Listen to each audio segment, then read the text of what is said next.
We're going to go inside them. We're going to go outside them. Inside them, outside them. And we're going to get them on the run. Once we're going to keep them on the run. And not going to pass until the defense comes up too close. But don't forget, men, we're going to get them on the run. We're going to go, go, go, go. And we're not going to stop until we get across that goal line. And don't forget, men, today's the day. We're going to win. They can't lick us, and that's how it goes. The first platoon men go in there and fight, fight, fight, fight, fight. What do you say, men? This is the Four Horsemen Podcast. Back to another week of Notre Dame football. And let me tell you, gentlemen, it is your boy Nick here with our neighbor to the north, Chase Claypool's childhood friend Dylan, and our lovely Rhode Island resident Steve. Our fourth horseman tonight is you, the listener. And before I begin, I would like to just remind everyone to listen on Anchor, Spotify, Stitcher, Google Podcast, and now iTunes. We're on iTunes. Yes. He's pumped. To subscribe, unsubscribe, resubscribe, and leave a 5-star rating because we are on iTunes. We are here to stay. And that is the most excited I've been since we played Michigan. So let's go, boys. Yeah. We won. I guess. What was it, 22-17? It is a big win for us. I'm just talking about the iTunes one right now because we just found that out right before we started recording. And let's get into it. So yeah. Vanderbilt. We won. Woo. We're 3-0. Yay. Anyone else have any thoughts? We're so 2012 Notre Dame that it hurts. I couldn't agree more. When the punter is the MVP of the game, I love Tyler Newsome. He's doing great things for the brand. But when you have a punter, the star of the game, and then the second highlight is your Asian American kicker, who is now second in all-time points as the two highlights of the game, it's not a good game. Wimbush was unimpressive again. He's the best athlete on the field, but he's still unimpressive. And we let him back in the game at the end. Shermer was the real deal, and we all realized that I actually hate Doug Flutie. So that's my takeaway from the Vanderbilt game. I was watching the Cowboys game on Sunday, and I had like PTSD thinking, is this just Notre Dame playing? Because it was the same thing of crush the opponent early on, fail to put them away, and then have a horrible fourth quarter you have to get through. And that's kind of seems to be the theme here is we're not really sustaining our pressure and our ability throughout the game. That seemed to that's what the takeaway I got. I took a few notes down. We only had 135 passing yards. Just to let you guys ponder on that. I have nothing to say. That's pretty disgusting. And by the way, I think like 4 of those were by Ian Book on the touchdown pass. So, Yep. Most efficient scorer in Notre Dame history. Stop it. Just stop that. I'm not having any of that. All right, Jones. You're not a part of the book club then. Definitely not. Anyway, we still got outgained in total yards despite having more possession. We had 245 rushing yards. I thought that was good. And another positive is we had 0 turnovers and took the ball away 3 times. So there's some good things here. I mean, early on, it looked like it was going to be a blowout. It wasn't. It was a close game. It was a typical Notre Dame give you a heart attack game. I'm sick of it, but I'm not going to complain being up 3-0. So that's all my thoughts. I totally agree. And they came out, I think it was either in Kelly's press conference or something early on, where he said that he's not trying to win with style points. He's just trying to win. I want to win with some fucking style points. Just one time. Put up 70 points. The problem is that if you're not blowing teams out, it's not style points because we're not in the BCS anymore, but it's like it's not indicative of a good team. If you're barely beating these shit teams, it's more indicative that maybe you're not that good, which is, one of the criticisms of the 2012 years. They were kind of barely beating teams.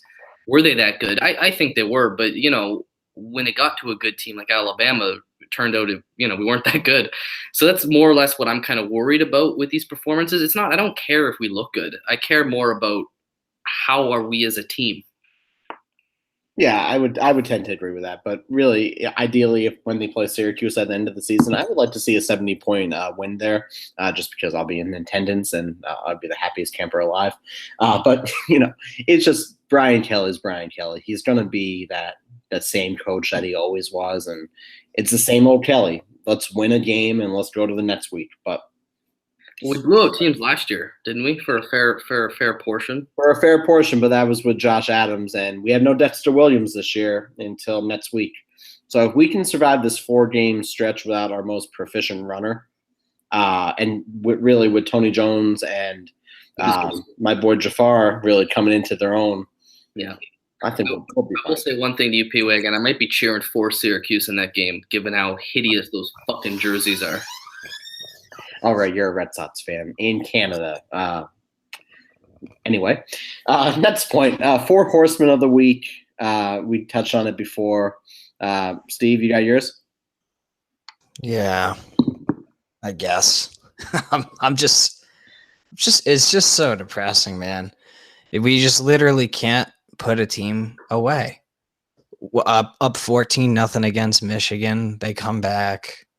I don't even know. I know that we were up against whoever the hell we played in week 2. They came back. We are beating fairly handedly Vanderbilt. They come back. It's just we have good first halves, and then I don't think we've gained like a single first down in the third quarter all season. It's just getting sickening. Just put teams away. If this keeps up, like I'm going to be hanging from something. It is not going to end up well. But yeah, let's get into the 4 horsemen. Woo. So this week's podcast has been brought to you by General Apathy. I guess looking back, hindsight's 2020, but I guess you got to call the MVP of the game Alohi Gilman. That the stripping the ball at the 1 yard line on that pass play, we won by 5. That would have been a touchdown. I mean, like that's literally not at the time, but it's literally now looking back a game winning strip and a forced fumble. So Alohi Gilman, he continues to fly around the field, make some plays. He did get burned on a passing touchdown, but even Darrelle Revis has let up touchdowns, so it's going to happen. But I really like the way that he's come in, and he's incredibly disciplined. If you come from one of the service schools, like Navy or Army, obviously you're going to be very disciplined and high motor. So impressed with him so far, and game MVP.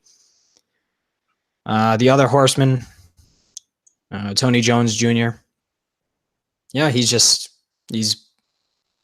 banging bodies when he needs to, hitting the hole, getting yards, and getting into the end zone. And getting into the end zone, apparently, for Notre Dame against lesser, inferior opponents seems to be such a task that we now have to have a guy that had 80 yards and 2 touchdowns. Like that's our MVP so far. Or I don't know. I'm just so broken of a man.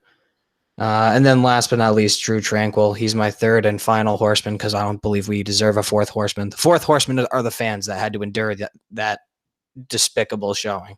That's the 4th horseman. But yeah, 3rd horseman is Drew Tranquil. I thought he's had flashes of brilliance, but been inconsistent on the year, even though he has 25 tackles. He's on pace for over 100 on the year. So he's played very well. I've seen a lot of inconsistencies in the game, in his game through the first 2 games. But this week he was shining in all facets of the game. Run, against the run, against the pass, blitzing the quarterback, causing some pressure. I think every aspect of the game he was making a difference, and he had a game high 9 tackles. So Drew gets the 3rd and final horseman, other than the fans, and somebody else talk. Dylan? Well, first off, I see P-Wag, and you've picked up my tradition of drinking a beer during this podcast. So It's been a long week. Cheers to you, buddy. Bud Light Orange, no free ads. I should have gone with a bottle of scotch. You're so sad, and it's both funny and I feel sad for you at the same time. I am a totally broken human being, and we're undefeated.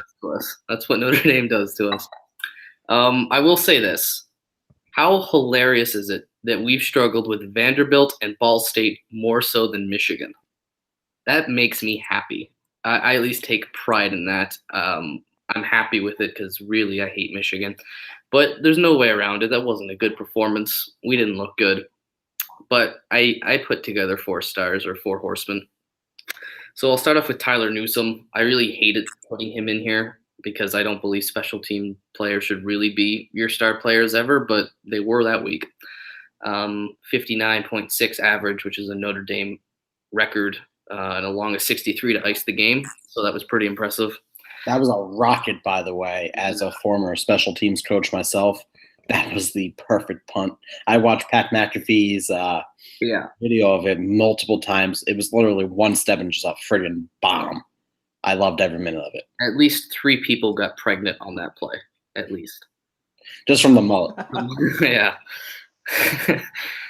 Next, I got Drew Tranquil. I thought he was all over the place, like he really has been his whole career at Notre Dame. He had 9 solo tackles. It was just really good to watch. Second is I really thought was a really good game for Troy Pride Jr. I thought he really kind of came into his own that game. He had seven tackles, half a tackle for a loss, and 1 interception. So I thought that was a pretty impressive stat line. I remember watching him thinking, oh, there we go. Number 5 is getting into it. And our first horseman for me is Tony Jones Jr. Too many juniors on this team. He had a pretty good day.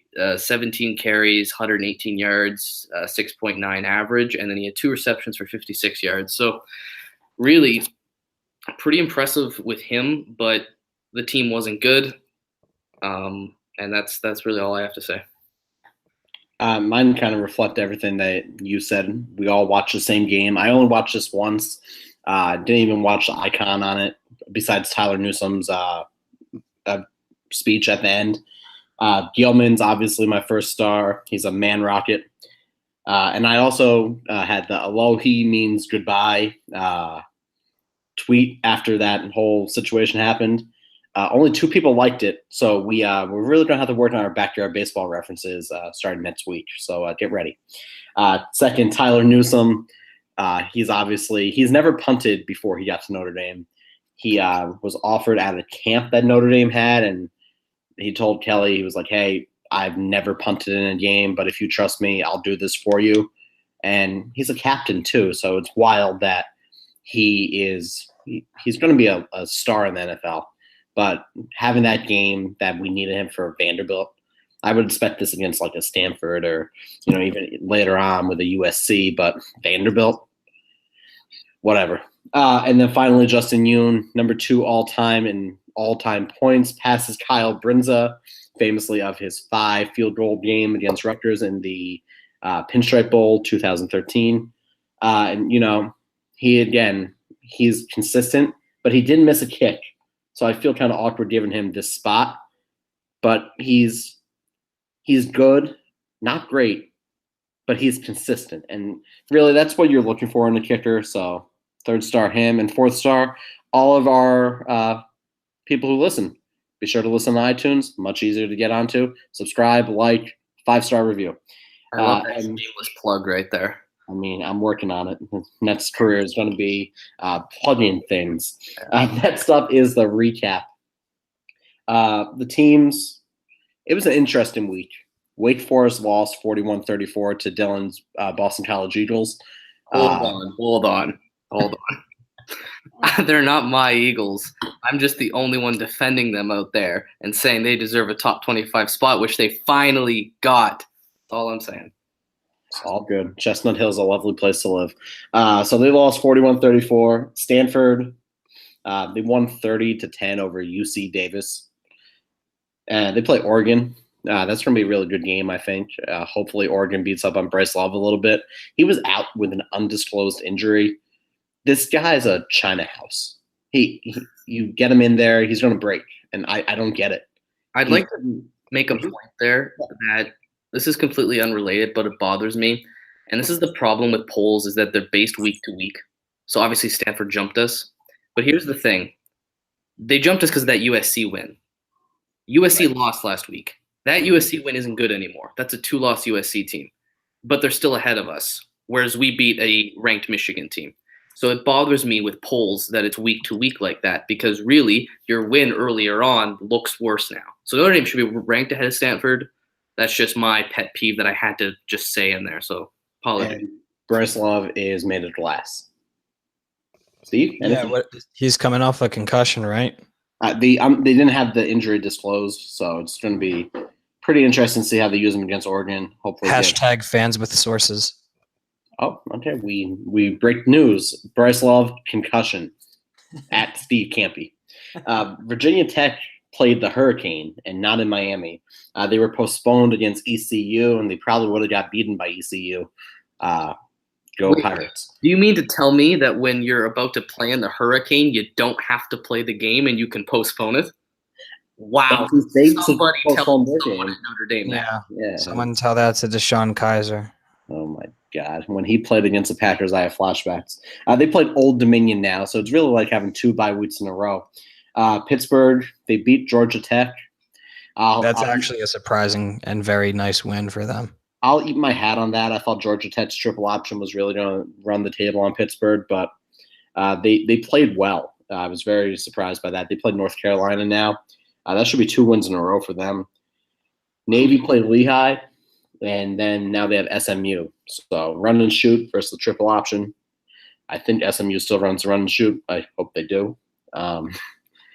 Northwestern, they lost to Akron. And they play Michigan now, so that's all I'd have to say about Northwestern. Remember when everyone said they were a legit 11-win contender? Right, they were supposed to be a dark horse this year, and that's another shot to our strength of schedule. And I'll bet you anything we're gonna lose to them. We're like win by like 2. It'll be a second field goal. Like this, I don't even. I honestly, it's like battered spouse syndrome. I just keep coming back. Wow. I keep my mouth shut. I keep coming back no matter how much I know I'm going to get punished. I know I'm going to get destroyed and have my heart ripped out. And every Saturday, there I am. Next. Wow. 4 Horsemen podcast, home of non-PC jokes. I support that. But we do not support battering spouses. Florida State lost to Syracuse. They played Northern Illinois, and Jesus Christ, Florida State, get it together. Learn how to win a game. Don't mind that team losing. I know that hurts our strength of schedule, but I enjoy watching Free Shoes University struggle. It's awful. And then Syracuse, they beat Florida State, and they play UConn. So they're undefeated. I had them on one of my next in for the top 25. Keep an eye on Syracuse. I really like Dino Baber, and I'm a New York guy. He's a great coach. He's a good leader of men. There's a kid from Stepinac, Trill Williams. He plays corner for them, and he's legit. And then finally, USC lost to Texas. No one's surprised about that. They play Washington State. I really wish they won. I really wish all our teams won to really help our strength of schedule. But now Notre Dame just has to go out and finish the job. Well, now we're relying on Stanford and Michigan, and that doesn't really look good when you look at, who those teams still have to play. I was saying to one Notre Dame fan, hopefully listens to the show, he's a great follower, that we should be cheering for USC. And obviously, naturally, he didn't want to. I can't blame him for that. But USC has to play. I know we don't think of the Pac-12 as great, but there's a lot of teams in there that are tough, especially for teams like USC and Stanford, like Arizona State, Oregon. I don't think USC plays them this year, but there's still tough games in there. And if USC can't beat Texas and are 2 losses this early on, that might be a 7-win team. You know what I mean? And that destroys our strength of schedule. So I was really rooting for the Trojans in that one.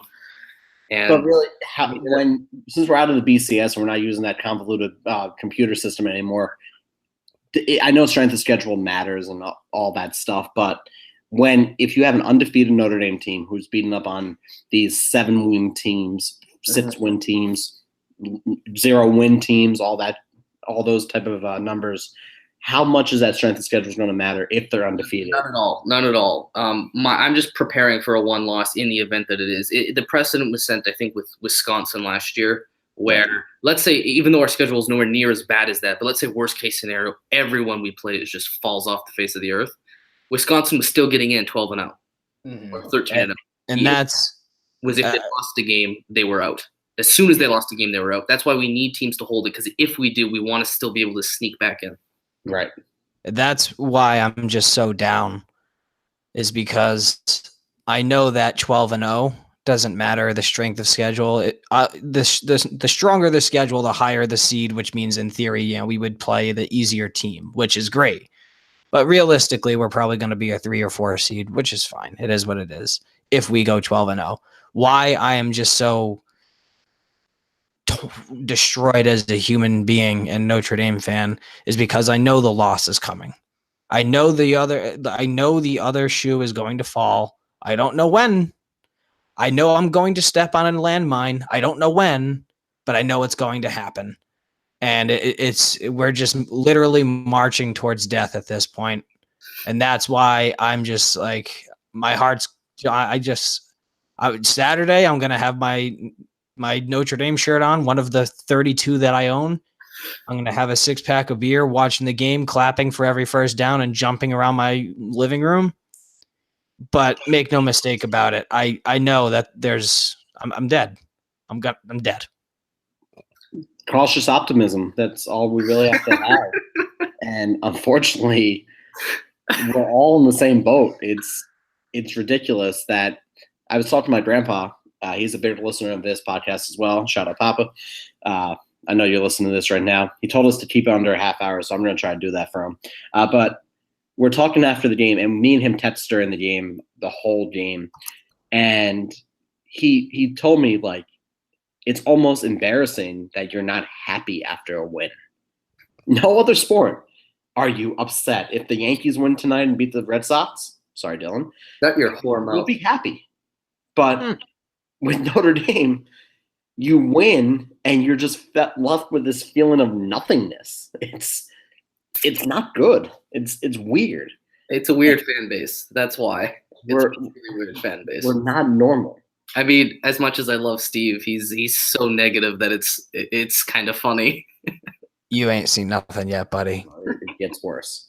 But moving on, unfortunately, this is a trap game this week, I think. 12 p.m. start time, North Carolina, first road game of the year. Stanford next week. I hate to give that trap game label for this, but it's definitely a trap game. You say Wake Forest or North Carolina? Wake Forest in North Carolina. Oh, right. Okay. I tuned out. Yeah. First thing that we have going against us is Stanford next week, and then 2 weeks from now we travel to Blacksburg for Virginia Tech. And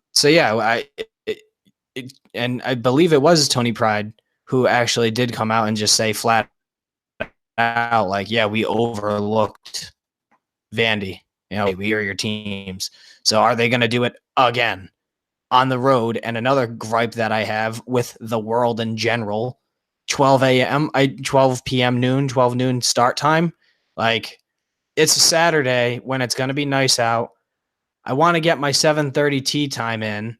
And unfortunately, everyone in the Northeast is just friggin' terrible at golf. So rounds last 5 hours. So I'm not going to be able to golf on Saturday. So I played 9 holes in 5 hours the other day, just so you're well aware of my scope of golfing. But no, it's going to be a rough one. And always draw it early. Yeah. So now my Saturday is already ruined, and we haven't even snapped the ball yet. Wake Forest, they're 2-1. Coach Dave Clawson, I like the guy. Good coach. They have a true freshman quarterback. He's thrown 6 touchdowns, 5 interceptions, right around 900 yards. That's the only thing they have going for them. I watched the tape. They have an atrocious run game. They lost to BC, where Sam Hartman had to keep them in the game. Their secondary is weak. Their corners are abysmal. If this game isn't where we see Phil Jerkovic get some snaps, I'll be surprised. But again, I'm cautious, but I'll be surprised if we don't see our freshmen get in this game. Floor is open. Yeah, I believe, which what I kind of just quickly looked up, that Boston College beat Wake Forest on the road. So that should give you an indication of how bad Wake Forest is. We should win this game. I mean, I'm going to keep doing this every week. They're going to keep pulling in close games, and I'm going to keep predicting blowouts because they should be blowing out these teams. I don't know too much about Wake Forest. I watched them cover a ridiculous way in week 1 for me, and I kind of loved them for it. But they aren't very good, haven't been since. I think a road game is maybe what we need. We've been at home 3 weeks in a row, and pressure at Notre Dame is fucking insane. What was that one famous saying? The 3 hardest jobs in the world are mayor of New York, president of the United States, and head coach at Notre Dame football. Yeah. Right? It's a high pressure environment. The world's watching. I think if you get on the road, it might be helpful because it's a good road team to play. I think the last time we blew out a team was Wake Forest. So let's just kind of see how it goes. My guess is we're probably going to get off to an early lead and then watch that swiver away. But yeah, I think Notre Dame would win or should win. And we should go into the Stanford game undefeated. Let's hope that's the way it goes. I'm going to buck my trend of predicting blowouts, which has not gone well so far. I'm going to assume that this game is going to be Wake Forest 100, Notre Dame 3. That's my official. Go Irish, Steve. Just really quick, it started as an 8-point. Notre Dame was 8-point favorites. The lines moved down to 7.5. Really? 7.5 points? 7.5 points? That's what I'm looking at right now. All right, I'm out. Good night. I'm done. And with that, Steve is done.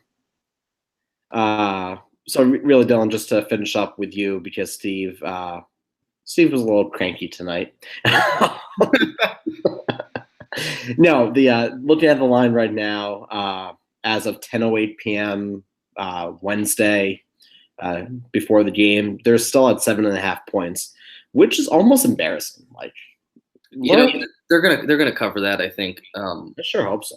That's a really low line. I get Notre Dame's been bad for the spread. They have not been covering the spread lately, but that's Wake Forest. I'll make my game prediction because I've been doing so every week. I have it 31-9 for Notre Dame. I think I've been lowering my offensive numbers slowly because this offense doesn't really seem to have a high output. I think 31 is possible. I think if you just convert more in the red zone, which we should, and then I got 9. I don't think they're going to score a touchdown. Our defense is amazing. It's so underrated. It's going under the radar. I think we'll hold them to 3 field goals, and I think that's generous.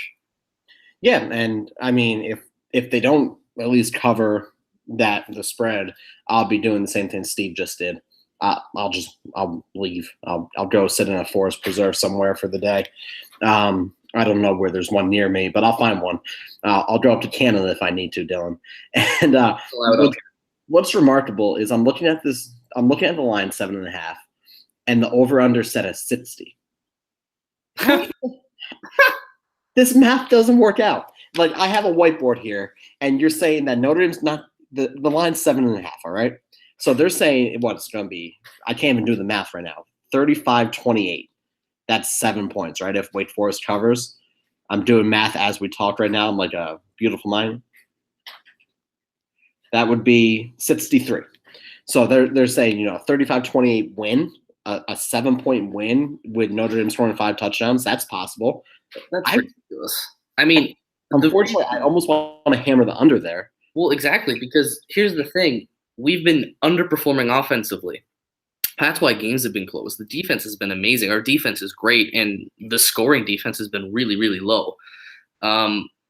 It's just the offense has been not putting up. So how do you expect Notre Dame to cover 7.5 but reach 60? That doesn't make sense to me because, again, you can't predict a blowout because the line's 7.5. So you're saying it's going to be a close, high-scoring game?